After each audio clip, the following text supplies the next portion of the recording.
एक समय की बात है दोस्तों। एक जंगल में चार बैल रहते थे। उनमें गहरी मित्रता थी। वह चारों हमेशा साथ साथ ही रहते थे। साथ घूमने जाते थे, साथ साथ चरने जाते थे। चारों में इतनी एकता थी कि सुख दुख मिलकर सहते थे। कभी कोई जानवर उन पर हमला नहीं करता था।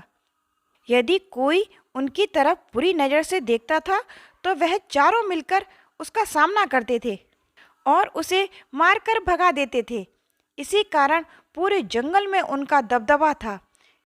चीते और बाघ जैसे जानवर भी उनको अलग करके उनका मांस खाने की चेष्टा रखते थे, पर उनकी भी बैलों से लड़ने की हिम्मत नहीं हो पाती थी। शियार और लोमड़ी जैसे जानवर तो अलग खड़े होकर उनके ऊपर राल टपकाते रहते थे।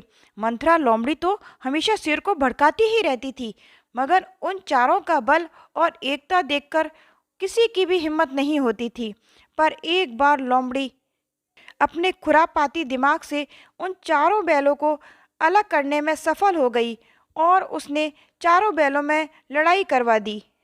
वह एक दूसरे से नाराज हो गए। उस दिन से वह अलग अलग रहने लगे। वह अलग अलग रास्ते से जंगल में चरने जाते और पूरे दिन अकेले ही रहते थे। और वही हुआ जिसका डर था। लोमड़ी ने जाकर तुरंत शेर को अपनी इस कामयाबी की सूचना दी। वह स्वयं तो किसी बैल का शिकार नहीं कर सकती थी, मगर उसे पता था यदि शेर शिकार करेगा तो उसे भी थोड़ा बहुत मांस खाने को मिलेगा। शेर तो बहुत दिनों से इसी ताक में बैठा था। उसने एक एक करके सभी बैलों को मार डाला और उन्हें खा गया।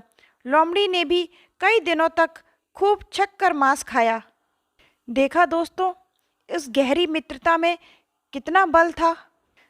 दूसरों की बातों में आकर उन्होंने अपनी मित्रता तोड़ दी और यही उनकी बर्बादी का कारण बनी। दोस्तों, हमें अपने सच्चे मित्र पर हमेशा भरोसा करना चाहिए और जांच परख कर ही किसी की बातों में आना चाहिए। मेरी कहानी अच्छी लगी हो दोस्तों तो लाइक करना। Bye bye.